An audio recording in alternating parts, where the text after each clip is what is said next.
العالمین والصلاة والسلام علی سید الانبیاء والمرسلین وعلی آلہ وصحبہ اجمعین اما بعد اللہم صلی وسلم وبارک علی سیدنا و مولانا محمد وعلی آلہ سیدنا و مولانا محمد وبارک وسلم وصلی علیہ رب اشرح لی صدری ویسر لی امری واحلل عقدۃ من لسانی یفقہوا قولی من غمیت می خرم تو غم مخور برت من مشفق ترم از صد پدر۔ ہم اس شعر پر ہیں، دیکھ لیں اس کو۔ من غمیت می خرم تو غم مخور۔ طبیب نے اب مریض سے کیا کہا، چونکہ یہ بات آئی تھی نا پہلے کہ وہ نرم گفتگو کے ذریعے سے مریض کو ایک ڈھارس پہنچانا چاہتا ہے، اور ہر اچھے طبیب کا یہ کام ہے۔ اور ہم نے نرمی کے حوالے سے کچھ باتیں کی تھیں کہ نرمی کتنی اچھی چیز ہے اور اس کا ہر شعبے میں ہونا بہت مفید ہے۔ تو طبیب نے نرمی سے ہی کام لیا اور مریض کی ڈھارس بندی کرتے ہوئے اور اس کے اطمینان قلبی کی خاطر اس سے کچھ اس طرح کی بات کی کہ من غمیت می خرم، کہ میں تیرے غم کو کھا رہا ہوں، میں تیرا غم کھا رہا ہوں، میں غمگین ہوں تیری جگہ۔ تو غم مخور، تو غم مت کر، تو غم مت کھا۔ اردو میں کہتے ہیں نا غم کھانا، وہ اسی سے نکلا ہے۔ خوردن کہتے ہیں کھانے کو، تو می خورم تو کھانے کے معنی میں آتا ہے، اور مخور مت کھاؤ تو کسی کا غم کھانا یعنی کسی کا غم ہونا۔ غمخوار اسی سے بنا ہے، غمخوار، غمخواری، غمخوار، کسی کا غم محسوس کرنے والا، کسی کا ہمدرد، مونس، اس معنی میں آتا ہے غمخوار۔ اور غمخواری کی معنی ہمدردی، غم گسار بھی کہتے ہیں، غم گسار اسی معنی میں، اور غم گساری یعنی ہمدردی۔ تو طبیب نے کہا کہ بڑا پیارا شعر ہے نا، یہ بہت پیارا شعر ہے، اس شعر کے اندر اتنی اپنائیت ہے کہ بس دل چاہتا ہے اس کو پڑھتے رہو۔ اچھا، ان اشعار میں دیکھو بڑی روحانیت ہے، ہاں، یہ کسی وظیفے سے کم نہیں ہے۔ ان کی روحانی تاثیر سے کبھی غافل مت ہونا۔ اگر آپ کا دل کسی شعر کے مفہوم اور معنی سے اٹک جائے تو سمجھ لو کہ روحانیت کا ایک تار بن گیا آپ کا۔ ہاں، یہ دنیا کا کلام نہیں ہے اور دنیا کی شاعری نہیں ہے، وہاں زیادہ سے زیادہ آپ کا ذہنی تعلق پیدا ہوگا بس، اور یہاں جو تعلق پیدا ہوگا نا یہ قلبی اور روحانی بھی ہوگا۔ تو کتنی اپنائیت کے ساتھ یہ بات کی جا رہی ہے۔ من غمے تو می خرم تو غم مخور، میں تیرا غم کھا رہا ہوں، تو غم مت کر۔ پر تو من مشفق ترم از صد پدر، میں تیرے اوپر 100 باپوں سے زیادہ مہربان ہوں، 100 باپوں سے زیادہ مہربان ہوں، more than 100 fathers، میں ان سے زیادہ تجھ پہ مہربان ہوں۔ یعنی کتنی بڑی ڈھارس گویا باندھی ہے اور کتنی بڑی بات کی ہے کہ اب ایسی بات سننے کے بعد تو مریض، ظاہر سی بات ہے کہ آدھا بوجھ تو اس کا یہ بات سن کر ہی ختم ہو جائے گا اور ہلکا ہو جائے گا۔ تو من غمیت می خرم، I am anxious for you، I am anxious for you، تو غم مخور، you don't be anxious، تو غمگین مت ہو۔ بر تو من مشفق ترم از صد پدر، I am kinder to you than 100 fathers۔ غم جو ہے نا جناب، یہاں غم کی بات آئی ہے، غم کے بارے میں کچھ میں آپ کی خدمت میں عرض کروں گا. دیکھیے، غم اور پریشانی یہ دونوں لفظ اکثر ہم معنی استعمال ہوتے ہیں اور ایک دوسرے کے مفہوم کو ادا کر رہے ہوتے ہیں، مگر دونوں میں فرق ہے. غم غم ہوتا ہے، غم کی بات اور ہے، پریشانی ایک دوسری چیز ہے. پریشانی جو ہے نا، اس میں منفی معنی زیادہ غالب ہے. اس میں جو پہلو ہے وہ منفیت کا ہے، اور غم کے اندر جو ہے مثبت مفہوم بھی برابر چل سکتا ہے، اور کبھی تو بڑا مثبت اور بڑا، بلکہ ایسا مثبت کہ بہت ہی اعلیٰ، وہاں تک جائے گا. یہ غم بہت اعلیٰ صورتوں میں بھی پایا جائے گا اور ادنا بھی ہوگا. تو یوں کہیے کہ غم کی جو ادنا حالت ہے نا، وہ پریشانی ہوگی گویا، یا غم کا منفی پہلو. اور اس کا جو اعلیٰ ترین حصہ ہے غم کا، وہ تو پھر کیا بات ہے، وہ تو مطلب یہ کہ انبیاء کا غم بھی غم ہے، ہاں، صوفیاء کا غم بھی غم ہے. جی ہاں، بڑے بڑے اولیاء کا، دانشوروں کے غم ہیں، فلسفیوں کے غم ہیں، شاعروں کے غم ہیں. اس طرح اسٹیج وائز ہر ایک کا اپنا اپنا اسٹیج ہے. پریشانی میں جو منفیت ہے وہ یہ ہے کہ پریشانی اضطراب اور انتشار کا نام ہے. پریشانی کے اندر اضطراب ہوتا ہے، انتشار ہوتا ہے، بکھرنا ہوتا ہے پریشانی میں، ٹھیک ہے نا. اور غم کے اندر گہرائی اور یکسوئی ہوتی ہے. پریشانی کا مزاج، جو اس کا مزاج ہے پریشانی کا، ہم اس کو مزاج سے تعبیر کریں تو وہ یہ ہوگا کہ اس میں انتشار پایا جائے گا. جب آدمی پریشان ہوگا تو بکھر جائے گا، وہ ٹوٹے گا، بکھرے گا. اور غم جو ہے وہ انسان کو ایسے گویا کہ ایک جگہ جمع کرے گا، غم اکٹھا کرے گا، اور اکٹھا کر کے کسی گہرائی میں لے کے جائے گا، یکسوئی کے ساتھ، ایک قسم کی یکسوئی کے ساتھ کسی گہرائی میں لے کے جائے گا. یہ غم ہوتا ہے. اس لیے غم کو اگر آپ نے سمجھ لیا اور اس کو پال لیا اور اس کے لیے اگر اپنے اندر ظرف پیدا کر لیا، تو یہ غم جو ہے نا، یہ آپ سے گہرائی میں لے جا کر آپ کو وہ دروازہ کھلوا دے گا جو آپ کے لیے اس کے بغیر نہیں کھل سکے گا. اس کے بغیر نہیں کھل سکے گا، یہ کھلوا دے گا بس. اب وہ دروازہ کس کس کے لیے، کون کون سا ہے، یہ ہر ایک کے مقام مرتبے کی بات ہے. اللہ کے نبیوں کو اندر سے جو غم ہوتا تھا، وہ غم کہاں پہنچتا تھا ہم کیا جانے. آپ کو معلوم ہے یہ بات حدیث میں موجود ہے کہ رسول اللہ صلی اللہ علیہ وسلم اندر سے، اپنے قلب و باطن سے ہمیشہ مغموم رہتے تھے، ہمیشہ مغموم رہتے تھے.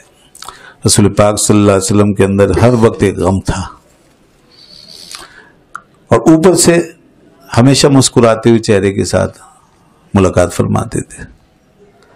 لوگوں سے ملاقات فرماتے تو مسکراتے ہوئے ملتے تھے اور ہمیشہ مسکراتے تھے، مگر اندر سے ہمیشہ مغموم رہتے تھے. تو یہ غم کس چیز کا غم تھا؟ ظاہر ہے کہ یہ گہرائی ہے، بہت بڑی گہرائی. اس کو کون پا سکتا ہے؟ خدا کے رسول کی شان کو کون سمجھ سکتا ہے؟ خدا کی محبت کے علاوہ رسول کا اور اس دنیا سے کیا تعلق ہے؟ اللہ کے رسول کا تعلق صرف اور صرف اللہ تعالیٰ کی ذات سے ہوتا ہے، ٹھیک ہے نا. تو لہذا اب جو غم کی نوعیت ہے وہ اسی حوالے سے ہے کہ جس کی یاد میں ہر وقت باطن مشغول ہے، بس اسی کی فکر ہے، اسی سے ملنا ہے، اسی کے آگے ذمہ داری ہے ساری، وہ جس کو پورا کرنا ہے اسی کی طرف سے وہ ذمہ داری ہے جو اٹھائی ہوئی ہے، اور اسی کی بارگاہ میں سرخروئی پانی ہے، اور اسی کے قرب کو زیادہ سے زیادہ بڑھانا ہے، اسی کے حضور میں پیش ہونا ہے۔ تو یہ ساری کیفیات مل کے ایک ایسا غم بنتی ہیں کہ جس میں لامتناہی گہرائیاں ہیں۔ اور اسی طرح حسب مراتب اولیاء کرام بزرگان دین کا حال ہے۔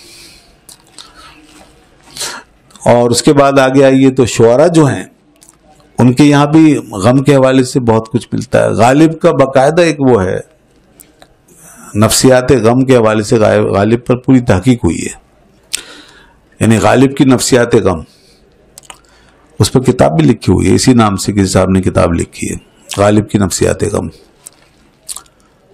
اور شاعری کی بات آئی ہے تو مجھے یاد آیا یہ جو شاہ و رسالو ہے نا، شاہ عبد اللطیف صاحب کا، سندھ میں شاہ و رسالو، اس میں بھی جو فلسفہ ہے نا وہ فلسفہ غم ہے۔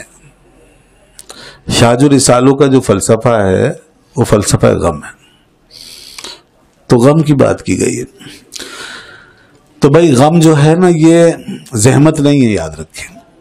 ہمیں بے شک خوشی اچھی لگتی ہے، ہم خوش رہنا چاہتے ہیں، ہم خوش ہونا چاہتے ہیں، اور خوشی کو بہت جلدی اویل کرتے ہیں، اور اس کی خوشی کی تکرار کے لیے ہم بار بار کوشاں رہتے ہیں کہ ہماری خوشیاں ہمیں ملتی رہیں، دوبالا ہو کے ملیں، بار بار ملیں، اور اس میں اضافہ ہو۔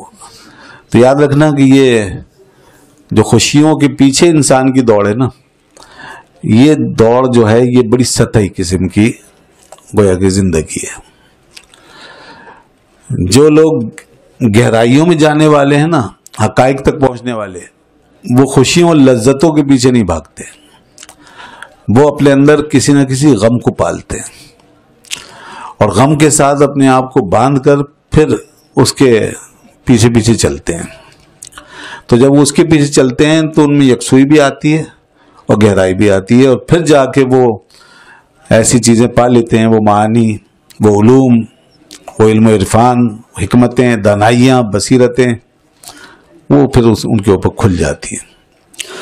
تو اس لیے غم کو کبھی بھی یہ نہ سمجھیں۔ اور دیکھیں غم کی کیفیت میں یہ آدمی دوسروں کا درد محسوس کر سکتا ہے، پریشانی کی حالت میں انسان دوسرے کا درد کیا سمجھے گا، وہ تو اپنے ہی کسی معاملے کی وجہ سے الجھا ہوا ہے اور منتشر ہے۔ لہذا پریشانی کے دنیا میں کسی دوسرے کے لیے کوئی گنجائش نہیں ہے، بلکہ پریشان آدمی دوسروں کی پریشانی ہی بڑھائے گا۔ لیکن ایک مغموم آدمی جو ہے وہ دوسرے، ضروری نہیں ہے کہ دوسرے کی پریشانی کا باعث بنے، اگر اس کا غم جو ہے وہ ایک صحیح ڈائریکشن میں ہے اور واقعی اس غم کو وہ اپنے اندر جیسے جذب کر رہا ہے، تو پھر یاد رکھیں کہ وہ دوسروں کے غم کو بھی اپنے اندر سمیٹ لے گا۔ ہاں، جن لوگوں نے دوسروں کے غموں کا علاج کیا ہے وہ اسی غم کے اندر رہ کر کیا ہے۔ اس کو کہتے ہیں غم دوراں۔ ایک غم ہے غم جانا، ایک ہے غم دوراں۔ جب غم دوراں ہو جائے، یعنی سارے جہان کا غم، اس غم سے ایک درد پیدا ہوتا ہے، غم سے ہمارے اندر ایک درد پیدا ہوتا ہے، اور وہ درد جو ہے نا وہ ایک کام کا ہے، بڑی کام کا درد ہوتا ہے، وہ بڑے کام کی چیز ہوتی ہے۔ اس کو درد دل کہیں، کچھ بھی کہیں۔ وہ ایک شعر ہے نا مشہور، درد دل کے واسطے پیدا کیا انسان کو، ورنہ طاعت کے لیے کچھ کم نہ تھے کروبیاں۔ درد دل کے واسطے پیدا کیا، یہ درد دل کیا ہے؟ یہ غم ہی تو ہے۔ اچھا، کروبیاں یہ ملائکہ کو کہتے ہیں، کروب فرشتے کو کہتے ہیں، کروبیاں جمع ہے، تو یہ ملائکہ، یعنی ملائکہ تو طاعت کر ہی رہے تھے، مگر ملائکہ کے اندر جو چیز نہیں تھی اور نہ ہو سکتی تھی وہ یہ درد ہے، غم اور درد۔ درد دل یہ ان میں پیدا نہیں ہو سکتا، یہ انسان کا خاصہ ہے۔ تو اب یہ جو شاعر کہہ رہا ہے نا کہ درد دل کے واسطے پیدا کیا انسان کو، یہ اس لیے اس چیز کو فوکس کر رہا ہے کہ یہ انسان ہی کا خاصہ ہے۔ انسان جب آیا ہے تو اسی امتیاز کے ساتھ آیا ہے، یہ امتیاز ہے انسان کا، ورنہ تو وہ دوسری بات میں تو خیر دوسرے فرشتے کر ہی رہے ہیں، وہ ان کے ساتھ شریک ہے، وہ تو اطاعت وغیرہ کا سلسلہ۔ تو انسان کے لیے جو ایک امتیازی چیز ہے وہ ہے درد دل۔ تو اب انسان گویا کہ اس درد دل کو اپنے اس امتیاز کو قائم رکھے گا تو کمال پائے گا اور فرشتوں سے بھی آگے جا پائے گا، اور اس کے ساتھ یقیناً فرشتوں سے آگے چلا جائے گا۔ اسی لیے برکت کرمنا بنی آدم فرمایا، اسی لیے فرمایا کہ انسان کو سب سے زیادہ بزرگ بنایا اللہ نے، ٹھیک ہے نا۔ تو اب یہ جو درد دل ہے یہ غم ہے، فرشتوں میں یہ غم نہیں رکھا گیا، لیکن غم سے ہماری مراد وہی ہے کہ جو آپ کو لے جائے حقیقت کی طرف، یعنی دنیا کا غم بن کے نہ رہ جائے، صرف مادی خواہشوں کے تابع ہو کر نہ رہ جائیں، اور لوگوں کا مادی تعلقات کا غم یہ نہ رہ جائے۔ گو کہ یہ بھی انسانی کے اندر پایا جا سکتا ہے، کسی حیوان میں بھی اس کی مثال نہیں ملے گی، لیکن انسان کا اصل مقام اس غم کے ساتھ نہیں ہے، انسان کا اصل مقام اس غم کے ساتھ ہے کہ جو اس کو حقیقت کی طرف لے جاتا ہے، جس سے انسان میں ایسی یکسوئی آ جاتی ہے کہ وہ سیدھا بالکل جیسے حنیفہ جو فرمایا نا قرآن پاک میں لفظ، بالکل اسٹریٹ ہو جاتا ہے اس طریقے سے حق کی طرف گامزن۔ یہ غم سب سے پہلے درجے میں آپ کو، یہ والا غم سب سے پہلے درجے میں آپ کو ایک رحمت بنائے گا، دنیا کے لیے ایک رحمت کا ذریعہ بنا دے گا۔ دوسرے درجے میں یہ آپ کو حقیقت سے ملا دے گا۔ اور دیکھیں اگر کسی کے اندر یہ چیز، یہ حس ہی نہیں ہے کہ وہ یہ چیز پائے اور درد کو محسوس کرے اور غم وغیرہ سے گزرے، تو پھر تو وہ انسانیت کے لیے بھی کوالیفائی نہیں کر پائے گا۔ بہت لوگ ہیں جو بغیر اس درد کے پھرتے ہیں اور صرف اپنی ذات میں کھوئے ہوئے ہیں، لہذا وہ تو انسان ہی نہیں۔ لیکن انسان بننے کے بعد پھر آپ کے لیے یہ سارے مدارج ہیں کہ آپ کہاں کہاں جائیں گے اس درد کو بڑھاتے ہوئے، یہاں تک کہ اس غم کا، اس درد کا کمال یہ ہے کہ آپ خدا کے بغیر دنیا میں اس طرح رہیں کہ ہر وقت اس سے ملنے کی آپ کو جستجو ہو، طلب ہو،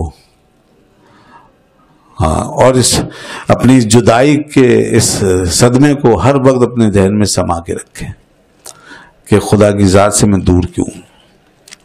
یہ ہے اس غم کی معراج، اور یہی معراج اولیاء اللہ کو حاصل ہے، ٹھیک ہے نا، جس کو یہ غم ہے کہ میں خدا سے دور کیوں۔ پہلا شعر جو تھا نا مثنوی شریف کا، وہ یہیں سے شروع ہوتا ہے، بشنو از نئے چوں حکایت می کند، وز جدائی ہا شکایت می کند۔